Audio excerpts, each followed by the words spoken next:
Bismillahirrahmanirrahim. Assalamualaikum warahmatullahi wabarakatuh.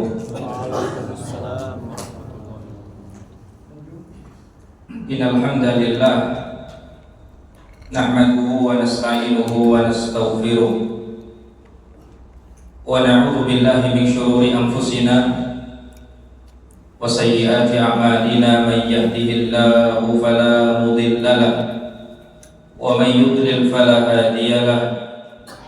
Asyhadu an la ilaha illallah wahdahu la syarika lahu wa asyhadu anna Muhammadan abduhu wa rasuluhu salawatullahi wa salamuhu alaihi wa ala alihi wa ashabihi wa man tabi'ahum bi ihsanin ila yaumiddin, amma ba'd.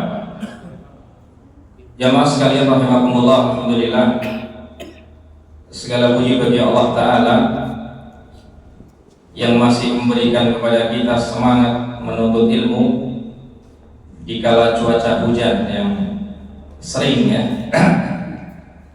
Ada sebuah syair, ini penyemangat bagi saya dahulu ketika belajar. Syair ini sering diucapkan oleh guru-guru kita. Di antara bunyi syairnya, dan ini disebutkan oleh Al-Imam Ibnu Hubairah rahimahullah ta'ala dalam kitab Safahat. Beliau mengatakan, idza kana yu'dika harrul masifi wa yubsul kharifi wa bardus syita wa yulhika kullu zamanir rabi'i fa akhduka lil ilmi kulli mata. Beliau mengatakan, jika seandainya musim panas menghalangimu menuntut ilmu, jika seandainya musim dingin menghalangimu menuntut ilmu, jika seandainya musim gugur membuatmu lalai, karena di Arab itu ada musim dingin, ada musim panas.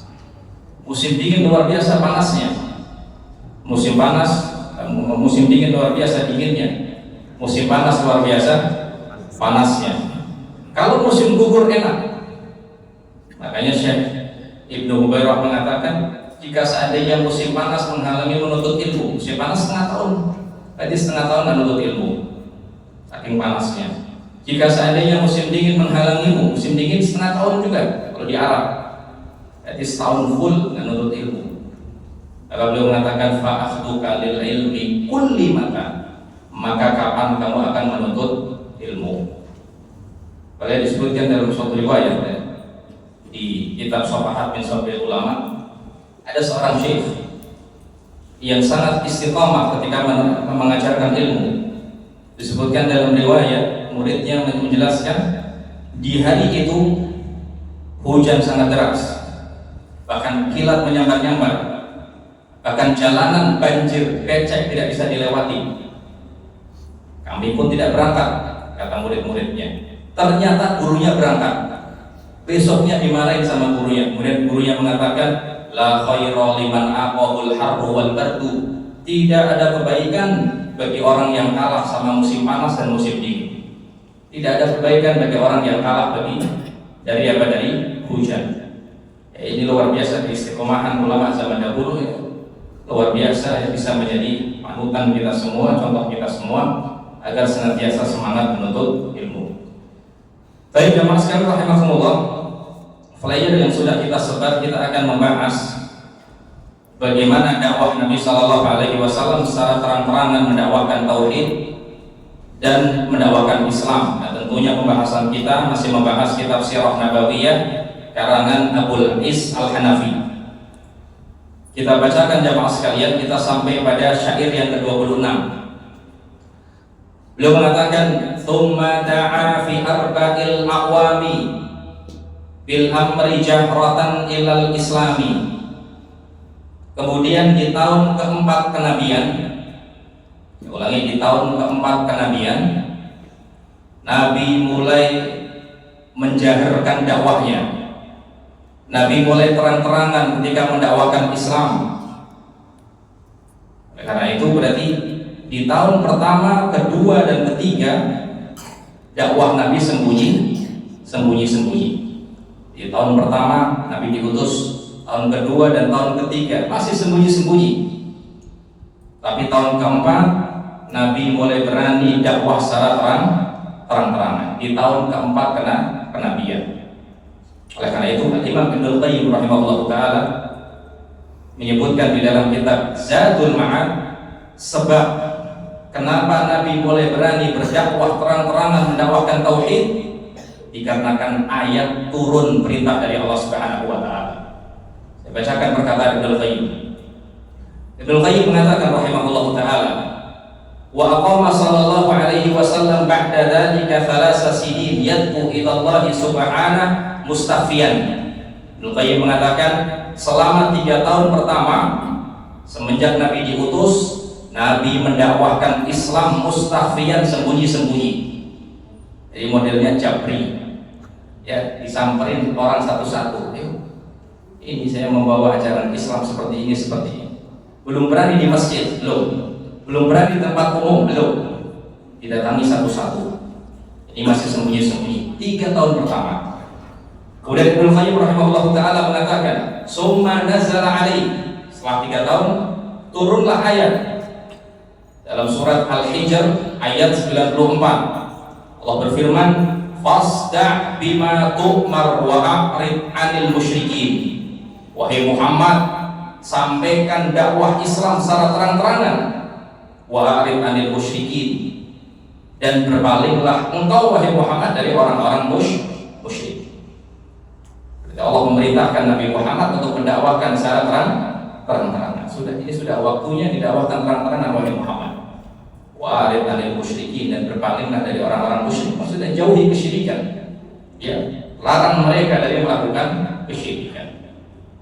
Kemudian Ibnu Qayyim mengatakan fa'a'lana sallallahu alaihi wasallam bi dakwah. Akhirnya dikarenakan perintah Allah, Nabi memberanikan diri untuk mendakwahkan Islam secara terang-terangan. Tapi apa yang terjadi? Wajah qaumahu bil adawah. Justru permusuhan semakin besar. Orang kafir Quraisy semakin apa? Besar memusuhi Nabi sallallahu alaihi wasallam. Washtadda al-adha alaihi. Bahkan orang-orang kafir Quraisy sampai menyakiti orang-orang yang sudah masuk Islam. Hatta adinallahu lahum bil hijrah. Sampai saking ngerinya permusuhan orang-orang kafir pada waktu itu, Allah mengizinkan Nabi Muhammad dan para sahabat untuk hijrah 2 kali. Hijrah kemana? Habasyah. Habasyah itu di mana coba? Afrika. Sekarang Ethiopia. Dulu ketika saya di Yaman, teman-teman saya orang Ethiopia banyak sekali. Saya pernah nanya, kamu kesini pakai paspor atau tidak? Tidak. Ilegal berarti. Saya tanya, berarti kamu lewat mana? Kami biasanya lewat perbatasan laut. Berarti mereka berjam-jam berenang. Akan mereka cerita sebagian teman kami, ya, dikarenakan ketahuan sama askar itu tentara perbatasan Yaman ditembak mati. Ya, namanya juga ilegal. Gitu. Saya tanya, kenapa kamu seperti itu? Kebanyakan kami tidak punya uang. Ya, saking semangatnya untuk ilmu, dia rela lewat apa? Jalur laut. Ya, sebagian ketangkap sama askar di penjara, sebagian ditembak. Tapi luar biasa, semangat mereka menuntut ilmu luar biasa. Hafalan mereka di atas rata-rata. Kita orang Indonesia kalah dari segi hafalan. Ya, luar biasa mereka. Makanya sering ya, kita itu kalau mencandai mereka, kita panggil mereka dengan panggilan Najasyi. Karena ya dulu raja mereka siapa? Najasyi. Ya Najasyi. Ya, cuma bercanda ya, cuma bercanda. Nah, baik, intinya jamaah sekalian, akhirnya Allah mengizinkan Nabi dan para sahabat untuk berhijrah 2 kali ke Habasyah. Jadi kita baca setelah itu. Nah, tapi sebelum kita masuk pada syair yang selanjutnya, ada faedah penting di sini disebutkan oleh para ulama. Kenapa dakwah Nabi di 3 tahun pertama itu sembunyi-sembunyi, tidak langsung terang-terangan? Kata para ulama, ini namanya strategi dakwah. dakwah itu perlu apa? Bahkan Ibnu Katsir rahimahullah taala mengatakan, sebab kenapa Nabi tidak langsung terang-terangan ketika mendakwakan Islam? Ibnu Katsir mengatakan dalam kitab tafsirnya, bada'a Rasulullah sallallahu alaihi wasallam bi di'ayatin nas sirran khaufan min qaumihi. Nabi tidak berani mendakwakan Islam terang-terangan dikarenakan takut gangguan dari orang-orang kafir Quraisy, orang Mekah. Wa arada an yajma'a quwwatan, ya, dan juga Nabi ingin mengumpulkan kekuatan terlebih dahulu sehingga siap nanti jika seandainya dimusuhi oleh orang-orang apa kafir Quraisy. Jadi Nabi ya di awal-awal dakwahnya japri setiap orang didatangi untuk masuk Islam, ya, sedikit demi sedikit menguatkan kekuatan Islam terlebih dahulu. Dan ini perlu jamaah sekalian, dakwah itu perlu strategi. Kalau kita gerasak, rusuk dan semisalnya, bisa jadi apa? Mafsadatnya lebih besar daripada apa maslahatnya. Ya, kalau bisa kita terkadang sering sharing dengan pusat-pusat yang dakwah di pedalaman, luar biasa itu ujiannya. Mungkin seperti saya, dakwah di perkotaan saya hanya meneruskan. Sebelumnya sudah dibabat sama pusat-pusat sebelumnya. Dan tentunya pusat-pusat sebelumnya ya banyak sekali ujian-ujian ya ketika berdakwah. Dan sesekali kita harus sharing dengan pusat-pusat yang dakwah di pedalaman, luar biasa, gitu kan? Bagaimana caranya sehingga bisa masuk dan semisalnya dakwah sunnah dan semisalnya, maka ketahuilah butuh strategi. Dan ini dalil bahwasanya apa? Dakwah itu kita harus perlu strategi. Sebagaimana Rasulullah SAW mendakwakan Islam 3 tahun terlebih dahulu sembunyi-sembunyi. Setelah itu apa? Tahun yang keempat berani yang mendakwakan Islam dengan apa? Dengan terang-terangan. Tadi jamaah sekalian rahimani wa rahimakumullah, karena itu Allah Subhanahu wa taala berfirman, ini faedah yang pertama, ya, dakwah itu perlu strategi. Allah mengatakan dalam Al-Qur'an surat An-Nahl 125 ayat 125. Allah katakan, "Ud'u ila sabili rabbika bil hikmah." Berdakwahlah, dakwahilah orang agar ya dia memahami agama Allah Subhanahu wa taala bil hikmah, dengan cara yang bijaksana. Al-hikmah itu artinya bijaksana. Wal mau'izatil hasanah, berikan nasihat yang baik. Bahkan Allah mengatakan, perhatikan, wajadilhum billati hiya ahsan. Kalau kau harus berdebat, maka berdebat dengan cara yang baik. Saya berdebat bukan karena hawa nafsu, tapi dikarenakan kita memperjuangkan kebenaran Al-Quran dan juga sunnah Nabi Sallallahu Alaihi Wasallam. Bukan kita memenangkan diri sendiri, tapi ketika kita berdebat, kita niatkan untuk memenangkan kalamullah wa kalamur Rasul, memenangkan Al-Quran dan juga sunnah Nabi Sallallahu Alaihi Wasallam. Itulah al-jidal bil ihsan, berdebat dengan cara apa yang baik. Baik, kita lanjutkan jamaah sekalian, faidah syair yang selanjutnya. Ayat ke-27 berarti. Wa rabiun minan nisa wa 12 minar rijali sahbi kullun qad hajar. Ini belum menyebutkan. Sudah saya sebutkan tadi, hijrah ke Habasyah berapa kali? 2 kali. Kelompok pertama ataupun kelompok pertama yang hijrah, kata beliau rahimahullah taala, rabiun minan nisa wa 12 minar rijal. Ada 16 orang, 4 orang perempuan, 12 orang laki-laki. Ini kloter pertama. Para ulama ahli sejarah menyebutkan 16 orang tersebut, yang mana 4 orang laki-laki, 4 orang perempuan, 12 orang laki-laki. Yang pertama diantaranya Ummu Salamah. Siapa Ummu Salamah? Istri Nabi Sallallahu Alaihi Wasallam. Yang kedua Salamah bin Hisham, anak dari istri Nabi, yaitu Ummu Salamah tadi, tapi bukan dari Nabi, dari apa suami yang sebelumnya. Yang ketiga Utsman bin Affan. Yang keempat Ruqayyah. Siapa Ruqayyah? Anak Nabi Sallallahu Alaihi Wasallam, putri Nabi. Yang kelima Zubair bin Awam. Yang keenam Mus'ab bin Umair. Yang ketujuh Abdullah bin Jahsh. Yang kedelapan Ja'far bin Abi Thalib. Yang kesembilan Asma binti Umais. Yang ke-10 Abdullah bin Mas'ud. 11 Abu Mus'ab bin Umair. Ke-12 Utsman bin Mas'ud. 13 Abdullah bin Arqam, 14 Amr bin As, Amr bin Rabi'ah, 15 Laila binti Abi Hatmah, yang terakhir ya Umam ibn Khalid.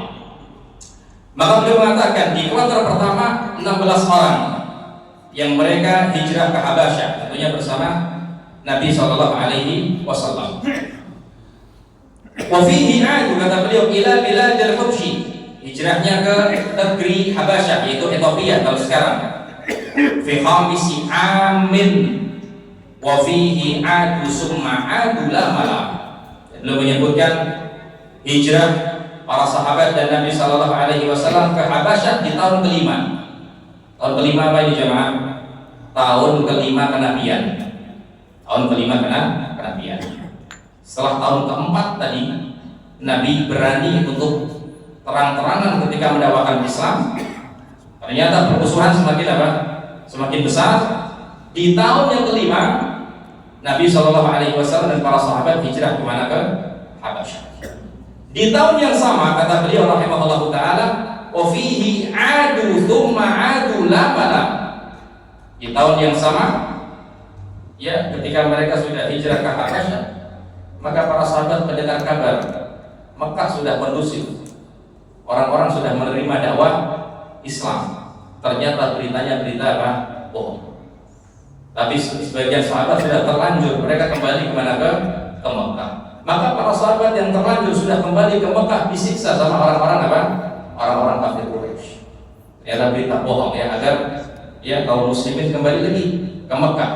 Tapi ternyata bukan dikarenakan mereka sudah menerima dakwah Islam, tapi justru mereka akan menyakiti orang-orang apa? Orang-orang Islam. Saya belum mengatakan di tahun yang sama, tahun kelima, mereka kembali ke Mekah.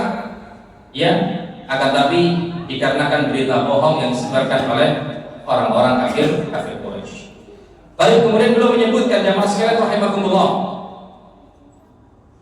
Tahun yang kedua, kloter yang kedua, dakwah ke Habasyah, jumlah orangnya belum mengatakan salah satu hum wa samanuna rajul. Di kloter yang kedua ada 83 orang yang hijrah kemana? Ke Habasyah. 83 orang, semakin banyak orang-orang yang sudah mengenal apa? Mengenal Islam. Nah, wa hunna ashrun wa thamanin thumma qad, dari 83 orang ada 18 orang perempuan. Aslama fi sadisi Hamzatul Asad. Kemudian belum menyebutkan di tahun yang ke-6 paman Nabi Shallallahu Alaihi Wasallam yang bernama Hamzah bin Abdul Muthalib kemudian masuk ke Islam. Tapi sebelum kita membahas masuk Islamnya Hamzah bin Abdul Muthalib, kita bahas terlebih dahulu faidah syair ke-27 sama ke-28. Tapi jemaah sekalian, ada faidah penting di sini. Nabi hijrah ke Ethiopia ataupun ke Habasyah, sudah kita sebutkan rajanya siapa? Rajanya Najasyi. Sekarang pertanyaan jemaah sekalian, Najasyi itu muslim atau tidak? Awalnya belum masuk Islam. Awalnya belum masuk Islam, setelah itu masuk Islam. Baik. Pertanyaan kedua, Najasyi sahabat atau tabi'in? Tabi'in. Najasyi sahabat atau tabi'in? Tabi'in. Hah? Tabi'in. Tabi'in. Ya, perhatikan. Ini disebutkan oleh para ulama. Para ulama sepakat Najasyi masuk Islam. Cuma khilaf terjadi, Najasyi ini sahabat atau tabi'in. Pendapat yang kuat, Najasyi ini apa? Tabi'in. Kenapa? Karena Najasyi tidak pernah bertemu Nabi Shallallahu Alaihi Wasallam. Makanya disebutkan dalam hadis, ketika Najasyi meninggal dunia, Nabi melakukan salat apa? Salat gaib. Untuk siapa? Untuk Raja Najasyi. Ketika Nabi melakukan salat gaib kepada Raja Najasyi, berarti Raja Najasyi Islam atau tidak? Muslim. Tapi para ulama mengatakan Najasyi tidak pernah bertemu Nabi Shallallahu Alaihi Wasallam meskipun hidup di zaman Nabi. Karena syaratnya menjadi sahabat harus pernah bertemu apa? Nabi. Makanya Imam Al-Khattabi rahimahullah taala di dalam kitab hadisnya beliau mengatakan definisi sahabat. Definisi sahabat beliau mengatakan man laqiyan Nabi, syarat yang pertama, orang yang pernah bertemu Nabi. Ini syarat yang pertama. Mukminan bihi, syarat yang kedua bertemu Nabi Shallallahu Alaihi Wasallam dalam keadaan beriman. Kalau bertemu Nabi dalam keadaan kafir, Abu Jahal bertemu Nabi dalam keadaan apa? Kafir. Ya, makanya tidak dinamakan apa? Abu Jahal radhiyallahu anhu. Ya, Abu Jahal bertemu Nabi tapi dalam keadaan apakah? Kafir. Tapi saya lanjutkan. Imam Al-Khattabi mengatakan sahabat adalah man laqiyan Nabi, orang yang pernah bertemu Nabi. Orang yang pernah bertemu Nabi. Tapi berarti sahabat yang buta masuk di dalamnya atau tidak? Masuk. Syaratnya bertemu. Karena ini ada perselisihan pendapat. Sebagian ulama mendefinisikan sahabat adalah orang yang pernah melihat. Nah, ini muskilah. Ya, kalau definisi sahabat adalah orang yang pernah melihat Nabi, sahabat yang buta tidak mungkin dinamakan apa sahabat karena nggak pernah melihat Nabi. Makanya definisi yang terbaik adalah orang yang pernah bertemu. Baik, sekarang pertanyaan, apakah bertemu harus 1 tahun? Sering bertemu selama 1 tahun, 2 tahun? Tidak. Intinya pernah bertemu meskipun satu kali. Ini sahabat. Baik. Man laqiyan Nabi sallallahu alaihi wasallam mu'minan bihi, bertemu dalam keadaan beriman. Syarat ketiga yang paling penting. Wa mata ala dzalik, meninggal dalam keadaan beriman. Bertemu dalam keadaan beriman, pernah bertemunya dalam keadaan beriman, meninggal dalam keadaan beriman. Baik, sekarang saya ada pertanyaan. Jika seandainya ada seorang sahabat bertemu Nabi di awal-awal dakwah, paham? Bertemu Nabi di awal-awal dakwah dalam keadaan beriman. Kemudian di pertengahan dakwah sempat murtad, keluar dari apa? Islam. Di akhir hayat Nabi, sebelum Nabi wafat, dia masuk Islam lagi. Baik, sekarang pertanyaan, orang ini sahabat atau bukan? Sahabat. Makanya sebagian ulama menambahkan definisi wa in takhallalat hurriddah, meskipun sempat murtad. Syaratnya bertemu Nabi dalam keadaan beriman, meninggal dalam keadaan apa? Beriman, meskipun sempat apa? Murtad. Nah, ini definisi sahabat. Baik, jamaah sekalian rahimani wa rahimakumullah, kita lanjutkan. Beliau mengatakan rahimahullah ta'ala, di tahun yang ke-6 kata beliau, Hamzatul Asad, itu Hamzah paman Nabi sallallahu alaihi wasallam yang dijuluki Asad. Asad itu apa namanya? Singa. Orang Arab itu paling senang menamakan anaknya dengan apa? Singa. Asad, Fihr, banyak sekali nama-nama singa yang disebutkan oleh para ulama sampai puluhan nama singa dalam apa? Dalam bahasa Arab. Saking bangganya mereka dengan apa? Dengan ya singa, macan dan semisalnya. Baik, jamaah sekalian rahimani wa rahimakumullah. Hamzah beliau masuk Islam di tahun ke-6. Ya, dari tahun ke-6 kenabian ya, bukan 6 Hijriah, 6 kenabian. Dan beliau dijuluki Asad. Disebutkan dalam riwayat yang sahih, perhatikan. Ini luar biasanya Hamzah. Nabi SAW mengatakan, amma Hamzatu fa innahu kana rajulan ramiyan. Nabi mengatakan, adapun Hamzah bin Abdul Muthalib adalah seseorang yang sangat pandai memanah. Ada apa? Memanah. Ramiyan itu pandai memanah. Qatala yauma Uhud, kata Nabi, pernah di peperangan Uhud, Hamzah bin Abdul Muthalib qatala 30 musyrikan, membunuh 30 orang musyrik. Ya kan? Sekali perang Hamzah bin Abdul Muthalib bunuh berapa orang? 30 orang. Ya, antum bayangkan bagaimana luar biasanya beliau ketika berperang.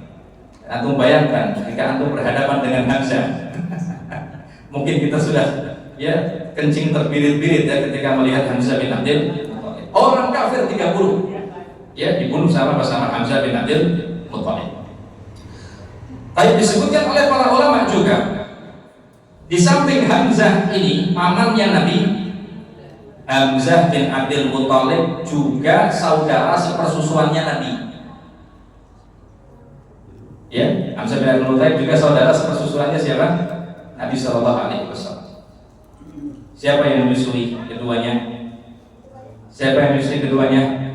Halimah binti Abi Tu'aib. Berarti selain Nabi menyusu kepada Halimah, Hamzah juga menyusu kepada siapa? Halimah. Makanya selain Hamzah ini pamannya Nabi, Hamzah juga saudara sepersusuan dari siapa? Nabi Shallallahu Alaihi Wasallam. Tapi syaratnya menjadi saudara sepersusuan kalau dia umurnya di bawah 2 tahun. Kalau dia umurnya di bawah berapa? 2 tahun. Kalau dewasa tidak ada lagi sepersusuan ya, tidak ada lagi sepersusuan. Syarat yang disebutkan oleh ulama fikih, seseorang itu menjadi saudara sepersusuan kita kalau dia menyusu 5 kali susuan.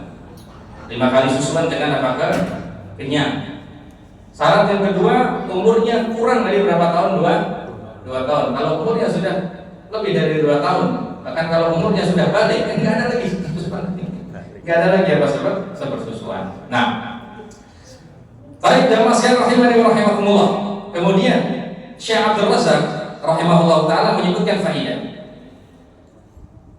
Wa aslama min ba'dihi bi ayyamin qala'il Umar bin Khattab. Setelah Hamzah bin Abdul Muthalib masuk Islam,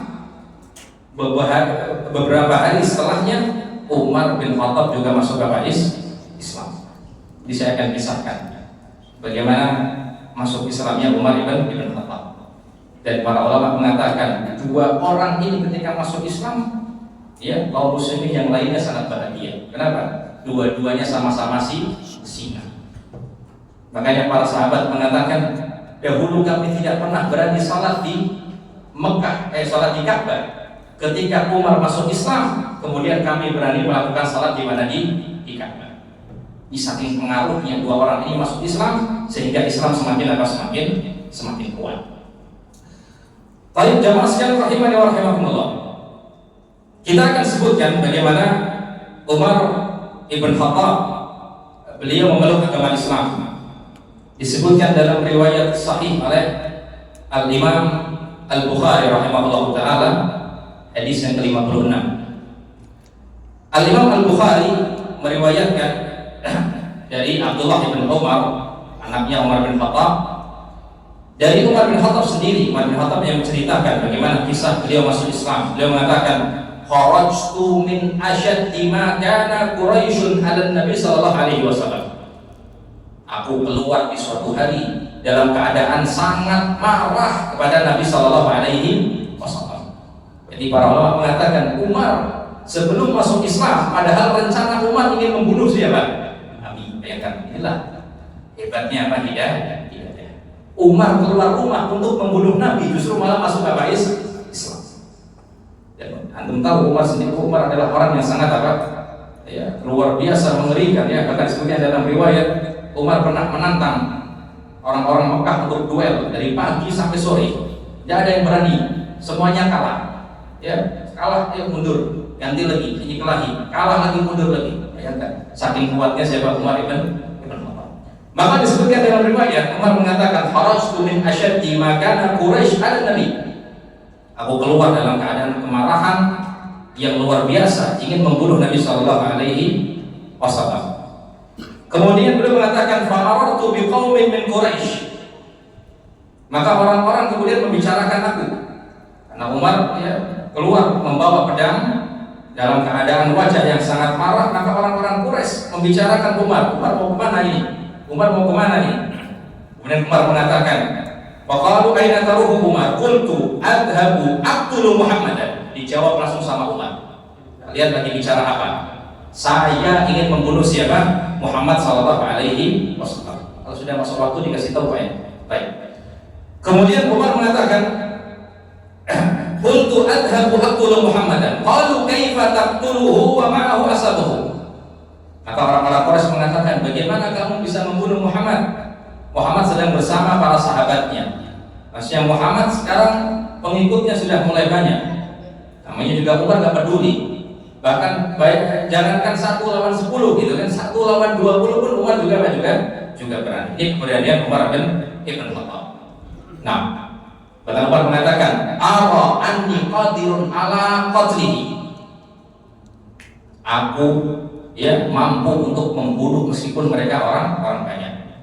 Kemudian disebutkan dalam riwayat, akhirnya Umar bertemu dengan seseorang namanya Nu'aim bin Abdullah.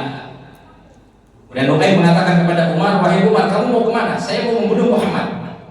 Maka Nu'aim mengatakan, waihak, celaka kamu Umar. Bagaimana kamu mau bunuh Muhammad? Sedangkan saudarimu saja sudah masuk ke Islam. Saudarinya Umar bin Khattab siapa? Fatimah binti Khattab. Bukan Fatimah anak Rasulullah ya.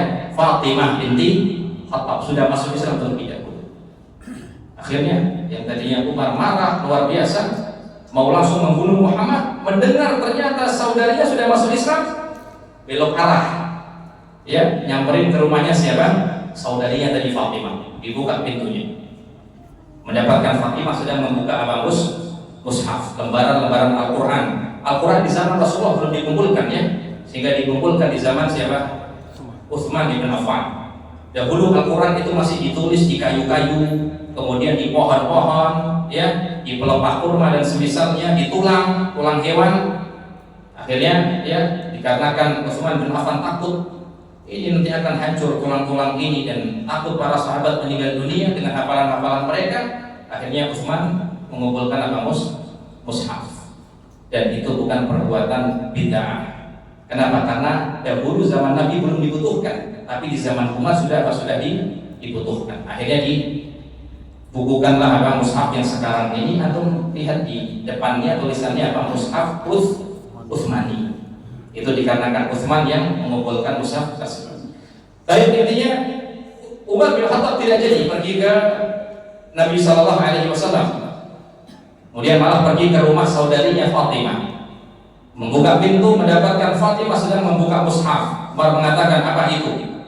Maka Fatimah tidak memberikannya. Akhirnya direbut sama Umar. Dibaca sama Umar ayatnya. Sekali baca, Umar langsung masuk apa? Islam. Ini menunjukkan bahwasanya jamaah sekalian, orang-orang Arab itu mereka sudah memahami apa? Bahasa Arab. Karena itu ya, antum bersyukur mendapatkan hidayah dari Allah Subhanahu wa taala. Sebagian kita tidak paham bahasa Arab sama sekali. Bahkan kalau melihat tulisan Arab apa? Apa ini gitu kan? Tulisan apa ini? Bahkan antum tidak bertemu Nabi sallallahu alaihi wasallam. Antum tidak langsung mendengarkan dakwahnya Nabi Shallallahu Alaihi Wasallam, tapi antum mendapatkan hidayah apa? Islam. Bayangkan orang-orang zaman dahulu seperti Abu Jahal, ya, mereka adalah orang-orang yang paham isi Al-Quran, memahami bahasa Arab, tapi namanya hidayah itu murni dari Allah Subhanahu Wa Taala. Akhirnya ketika Umar membuka mushaf lembaran tersebut, Umar meyakini bahwasanya ini bukan perkataan manusia, tapi ini perkataan Allah Subhanahu wa taala. Akhirnya Umar dengan pedangnya dari keluar dari rumahnya Fatimah binti Khattab menuju siapa? Nabi sallallahu alaihi wasallam. Dan Nabi pada waktu itu di mana? Darul Arqam. Darul Arqam adalah tempat yang biasa digunakan oleh Nabi dan para sahabat untuk berunding, diskusi bagaimana cara memajukan dakwah Islam. Akhirnya ketika sudah hampir dekat masuk, ya, para sahabat mengintip dari dalam. Ternyata siapa? Umar bin Khattab. Mereka ketakutan semua. Aduh, Nabi sudah habis. Riwayat kita sudah habis. Umar sudah di depan rumah. Kita akan ditebas semua sama siapa? Umar bin Khattab. Ternyata ketika dibukakan pintunya, Umar mengatakan apa? Ya Muhammad, ya, aku sudah masuk ke Islam. Luar biasa hidayah jamaah sekalian. Dari awalnya berencana membunuh Nabi Shallallahu Alaihi Wasallam, justru malah masuk ke Islam. Dan hidayah itu tidak dilihat dari siapa, kepada siapa kita dekat. Nabi Nuh alaihissalam, anaknya Nabi Nuh alaihissalam, orang yang paling dekat dengan Nabi Nuh, tapi tidak mendapatkan apa? Hidayah. Abu Thalib bahkan orang yang melindungi dakwah Nabi Shallallahu Alaihi Wasallam dari serangan orang-orang kafir Quraisy, tapi juga tidak mendapatkan apa? Hidayah apa? Islam. Justru sebaliknya, istrinya Fir'aun, orang yang paling bejat di muka bumi ini, Fir'aun, laknatullah alaih, semoga Allah melaknat Fir'aun. Bayangkan hidup satu rumah dengan apa? Orang yang paling apa? Yang paling bejat di muka bumi ini. Tapi ternyata apa? Istrinya Fir'aun justru malah mendapatkan apa? Hidayah. Itulah mahalnya hidayah jamaah sekalian. Dan saya ingatkan ya kepada diri saya pribadi, kepada jamaah sekalian, kita hidup di tempat yang sangat jauh dari Arab, itu kan, dari tempat Nabi diutus Nabi Shallallahu Alaihi Wasallam. Tapi alhamdulillah dari sejak lahir kita sudah apa? Sudah Islam. Hidayah ini mahal maka apa, jangan sampai kita gadekan hidayah kita dengan uang ataupun materi apapun. Tapi jamaah sekalian rahimani wa rahimakumullah, Umar bin Khattab terkenal orang yang sangat pemberani. Bahkan disebutkan dalam riwayat yang sahih, Nabi SAW mengatakan, wahai Umar, demi Allah, jika seandainya syaitan papasan sama kamu, maka syaitan akan memilih jalan yang lain. Dan Nabi mengatakan, jika seandainya syaitan sampai bertemu dengan kamu, wahai Umar, syaitan tidak jadi lewat situ, ia akan mencari jalan yang lain. Saking apa? Saking luar biasanya wibawanya dari siapa? Umar ibn Khattab. Tapi kata para ulama, ya, di antara sebab yang membuat syaitan itu takut kepada kita adalah ketakwaan kepada Allah Subhanahu wa Ta'ala. Ini menunjukkan bahwasanya Umar bukan main-main, orang yang memiliki ketakwaan kepada Allah Subhanahu wa Ta'ala. Bahkan disebutkan dalam riwayat jamaah sekalian, ketika Amr bin As menjadi gubernur Mesir, dan pada waktu itu Amirul Mukminin, pemimpinnya siapa? Umar ibn Khattab. Sungai Nil, ya, airnya tidak mengalir sampai berbulan-bulan. Maka penduduk Sungai Nil mengatakan kepada Amr bin As, gubernur pada waktu itu, wahai Amr bin As, biasanya kalau sungai tidak mengalir, kami korbankan perawan, perempuan yang masih belum nikah, ya, kemudian kami percantik perempuan tersebut, kemudian kita lemparkan ke sungai itu sebagai tumbal. Biasanya setelah dilemparkan, maka sungai akan mengalir dengan apa? Deras. Amr bin As mengatakan, la haula wala quwwata illa billah, innahu syirik. Itu adalah perbuatan apa? Syirik. Maka jangan sampai kita memberikan tumbal kepada laut, Nyiloro Kidul, Nyiloro Wetan, Nyiloro Kulon dan semisalnya, ya. Hati-hati, itu bisa terjerumus dalam apa? Kesyirikan, waliyadu billah. Maka akhirnya Amr bin As mengadu kepada Umar bin Khattab. Umar bin Khattab, terjadi kekeringan di Mesir dan mereka biasanya mengorbankan perawan agar sungai tersebut mengalir. Tapi saya larang karena itu kesyirikan. Bagaimana solusinya Umar bin Khattab? Kata Umar bin Khattab menulis tulisan. Isinya disebutkan oleh para ulama, kisah ini disebutkan dalam kitab Al-Bidayah wa Nihayah oleh Ibnu Katsir. Maka isi suratnya adalah, wahai Sungai Nil, jika kamu mengalir dikarenakan diri kamu sendiri, maka jangan mengalir selamanya. Tapi jika kamu mengalir dikarenakan izin dari siapa? Allah Subhanahu wa Ta'ala, maka mengalirlah dengan deras. Suratnya dikirimkan sama Amr bin As. Kemudian Umar bin Khattab mengatakan, suratku tolong dilempar ke sungai. Kemudian suratnya dilempar sama Amr bin As ke sungai. Seketika apa? Sungainya langsung mengalir. Bahkan disebutkan dalam riwayat, saking derasnya sungai tersebut sampai, ya, airnya naik, ya, sampai 12 hasta. Kemudian para penduduk Mesir kemudian apa? Bahagia. Itulah jamaah sekalian rahimahullah, ya. Terkadang sebagian orang mereka lebih percaya dengan pemilik wilayah ini, bahkan pemilik pohon. Bahkan sebagian orang yang tidak berani lewat di suatu pohon, ya, sebelum lewat harus salam dulu, assalamualaikum terlebih dahulu. Takut, ya, hanya karena apa? Karena menjaga pohon dan semisal. Ya, yang memberikan ketakutan, ya, yang memberikan madarat, manfaat hanya siapa? Allah Subhanahu wa Ta'ala. Ada kisah jamaah sekalian yang sangat menarik juga, dan ini semangat bagi kita semua agar memiliki ketakwaan kepada Allah. Semakin orang itu taat kepada Allah, maka semakin syaitan takut kepada dia. Ada kisah Imam Ahmad bin Hanbal. Tahu Imam Ahmad luar biasa ketakwaannya. Anaknya mengatakan, ayahku dahulu ketika masih sehat, yusalli 300 rakaat. Ayahku ketika sehat sehari sholat 300 rakaat. Ini yang meriwayatkan anaknya sendiri, Abdullah namanya.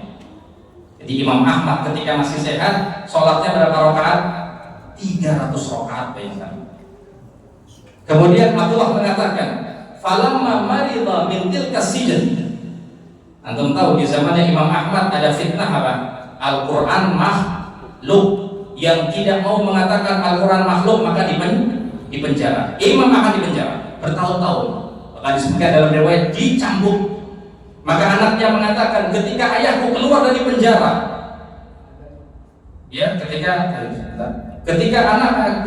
ayahku keluar dari penjara dan sakit-sakitan, ayahku masih bisa salat mi'ah wa khamsina rakaatan, 150 rakaat. Jadi Imam Ahmad ketika masih sehat salatnya berapa rakaat? 300 rakaat. Ketika sudah sakit salatnya berapa rakaat? 150 rakaat. Bayangkan, sudah tua sakit-sakitan bekas dicambuk. La haula wala quwwata. Maka disebutkan dalam riwayat jamaah sekalian, dikisahkan ada suatu raja pada waktu itu di zaman Imam Ahmad, budaknya kesurupan ataupun kerasukan. Maka bingung untuk mencari orang yang bisa meruqyah. Akhirnya orang-orang menyarankan, datanglah kepada Imam Ahmad bin Hanbal, dia adalah orang soleh. Akhirnya raja tersebut datang. Ini budakku seperti ini kesurupan. Tolong disembuhkan wahai Imam Ahmad. Imam Ahmad hanya mengatakan kepada ajudannya raja, ini sandalku, tolong bawa ke kerajaan. Sendalnya belum sampai kerajaan, jinnya sudah keluar terbirit-birit. Inilah kesolehan para ulama zaman dahulu. Kemudian disebutkan dalam riwayat jamaah sekalian, disebutkan dalam riwayat, ketika Imam Ahmad sudah meninggal dunia, jin yang dahulu merasuki si budak ini kembali lagi. Kemudian orang-orang mencari di mana sendalnya Imam Ahmad. Ternyata ditemukan sendalnya Imam Ahmad disimpan sama siapa? Temannya Imam Ahmad. Kemudian ketika diminta lagi sendalnya sama si raja, ternyata sendalnya sudah tidak bisa memberikan pengaruh. Kenapa? Pemiliknya sudah meninggal. Inilah kesolehan. Makanya Ibnu Qayyim mengatakan dalam kitabnya ada wadawa, ya, pengaruh ruqyah itu berbeda tergantung ketakwaan masing-masing. Semakin orang itu bertakwa, maka pengaruh ruqyahnya semakin apa? Semakin terkadang kita ruqyah orang, jinnya malah ketawa. Bahkan jinnya malah nirukan apa? Surat Al-Baqarah. Kita baca Al-Baqarah, dia malah nirukan. Bisa jadi itu dikarenakan pengaruh apa? Ketakwaan orang tersebut. Makanya semakin dia bertakwa, pengaruh ruqyahnya semakin apa? Semakin hebat. Ya, makanya ya ruqyah itu kalau bisa sama orang yang luar biasa kesolehannya, dan dia memang sudah biasa meruqyah, maka pengaruhnya lebih besar daripada ruqyah yang dibacakan oleh orang baik. Baik, tafadhol.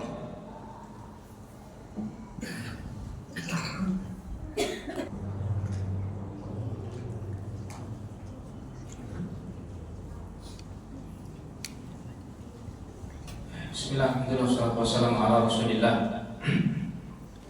wa ala alihi wa ashabihi wa man tabi'al huda wa ba'd. Baik, jamaah sekalian rahimakumullah, kita lanjutkan bait syair ke-31 sampai 32.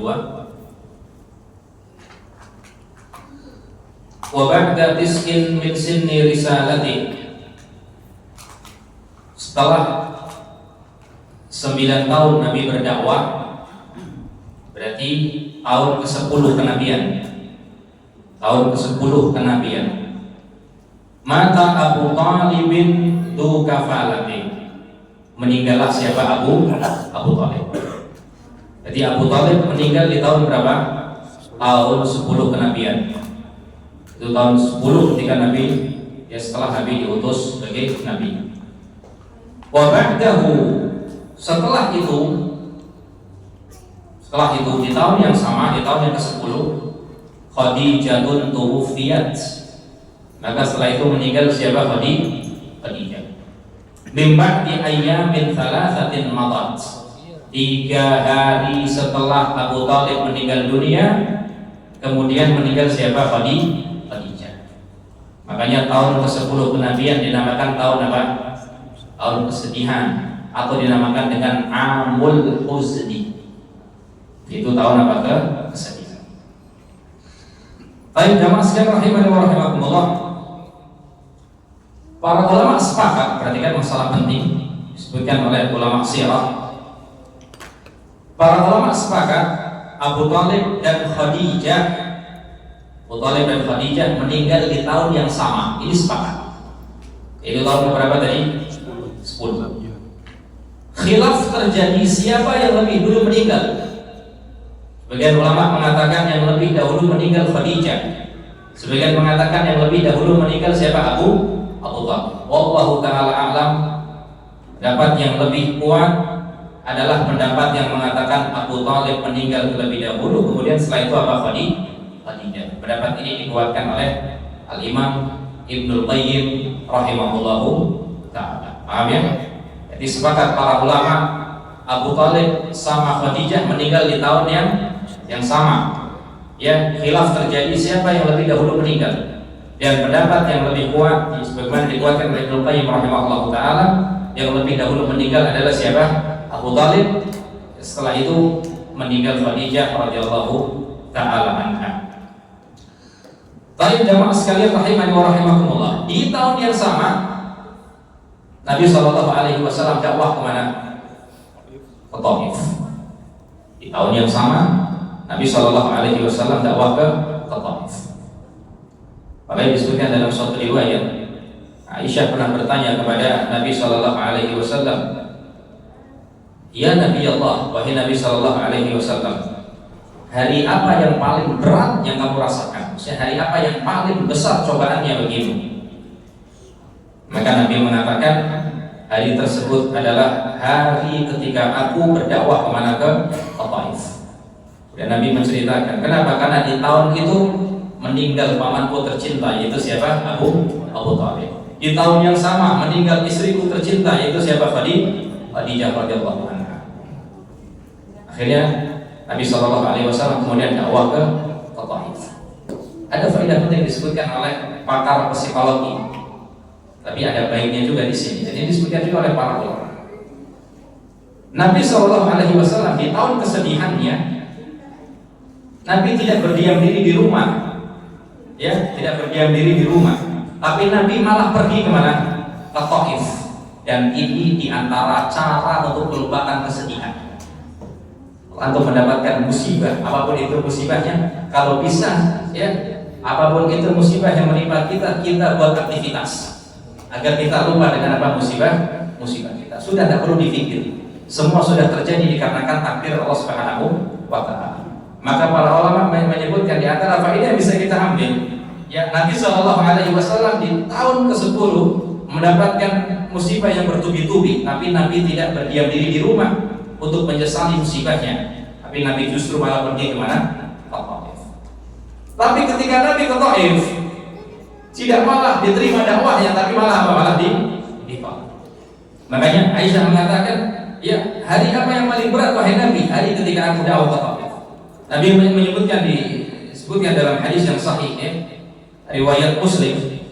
Maka Nabi menceritakan, "Aradtu nafsi," aku menawarkan diriku untuk berdakwah ke pemuka-pemuka Taif pada waktu itu. Di antaranya disebutkan namanya, yaitu Ibnu Abdi Yalila.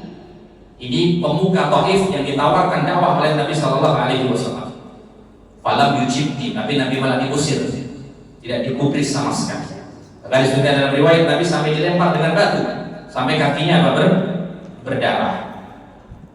Kemudian Nabi Shallallahu Alaihi Wasallam fantalaqtu, aku pulang. Bayangkan di tahun yang sama, ya, Aisyah Khadijah meninggal, Abu Thalib meninggal, dakwah ditolak. Maka Nabi mengatakan fantalaqtu, aku pulang. Wa ana mahmum, aku dalam keadaan kesedihan yang sangat luar biasa. Aku sedih yang sangat luar biasa. Gundah, mahmum itu sedih, sudah taraf gundah, seperti orang yang, ya, kesedihannya sangat besar. Falam astafik, bahkan aku senantiasa sedih terus menerus di sepanjang jalan. Illa biqarni fa'ali, kesedihanku mulai sedikit terobati ketika aku sampai ke tempat namanya Qarni Fa'ali, tempat yang dekat dengan Taif. Nah, farafa'tu ra'si, maka kemudian aku melihat ke atas. Aku angkat kepalaku, sudah tidak perlu sedih lagi. Fa idza ana bisahabatin qad adallatni, aku melihat awan kemudian menaungiku.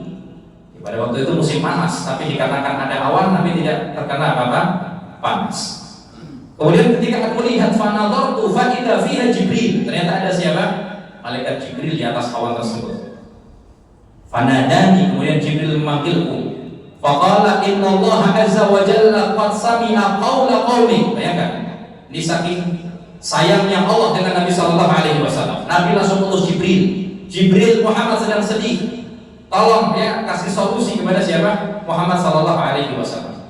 Maka Jibril mengatakan, wahai Muhammad, aku diutus oleh Rabbmu, yaitu Allah Subhanahu wa taala, dan aku sudah tahu apa yang telah dilakukan oleh orang-orang Taif. Kemudian Jibril mengatakan, dan aku sudah memerintahkan kepada malaikat penjaga gunung, jika seandainya kamu berkehendak untuk menimpakan gunung kepada mereka, akan ditimpakan oleh malaikat penjaga batu gunung. Bahkan tidak main-main, disebutnya dalam riwayat akhsyabain, 2 gunung akan kami timpakan kemana? Ke orang Taif. Ya kan? Kalau aku yang ditawarkan bagaimana? Langsung saja ya Allah, nggak usah kelamaan. Kita baru dakwah 1 tahun, 2 tahun, terkadang sudah tidak sabar. Diejek ini, dan semisalnya radikal dan sabar jamaah sekalian. Itulah dakwah. Lihat Nabi SAW dilempari, ya dibilang sahir, penyihir, dibilang apa? Majnun, orang gila, ya kan? Dibilang mas'hur, orang yang terkena sihir, dibilang syair, penyair, ya hanya orang yang bisa jago pantun dan semisalnya. Kadzib, bahkan dibilang apa? Pendusta. Ya, baik. Kemudian Nabi SAW mengatakan, ya kan, ini jawaban Nabi SAW.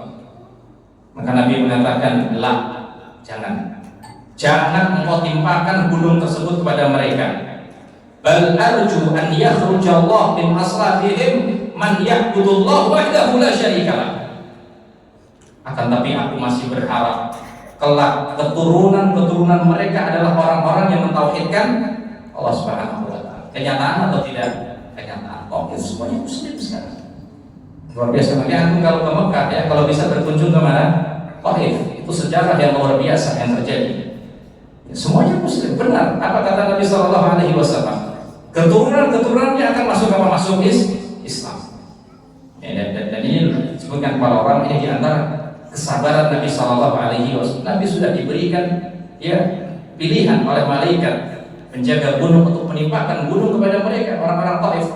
Tapi Nabi lebih memilih untuk bersabar dan berdoa kepada Allah Subhanahu wa taala agar nanti keturunan mereka menjadi orang-orang yang mentauhidkan Allah Subhanahu wa taala.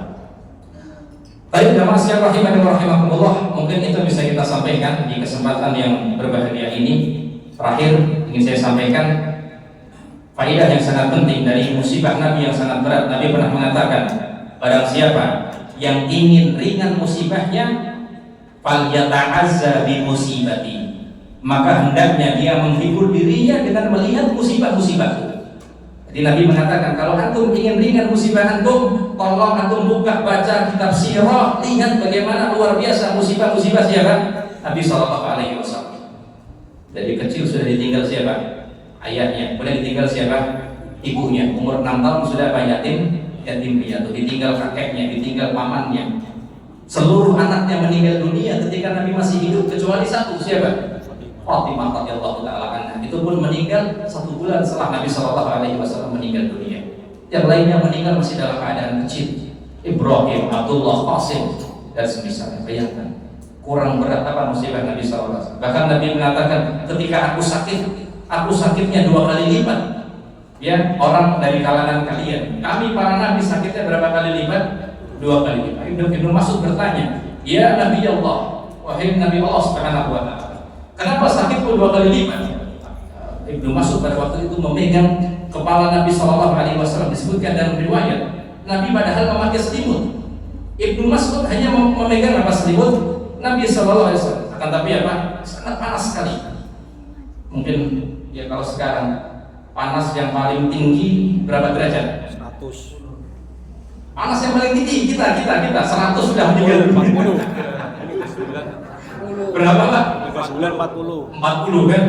Mungkin Nabi SAW panasnya 80 derajat. Makanya Abdullah bin Mas'ud kaget, ya, seperti memegang panci yang habis digunakan untuk apa? Untuk memasak. Kemudian Ibnu Mas'ud mengatakan, ya Rasulullah, apakah dikarenakan engkau mendapatkan ajrain 2 pahala? Naam, lana ajrain. Kami para nabi dikarenakan sakit kami 2 kali lipat, kami juga mendapatkan berapa pahala? 2 pahala. Hingga Nabi setiap demam luar biasa, 80 derajat panas, 2 kali lipat dari panasnya orang pada umumnya. Itulah musibah yang menimpa Nabi.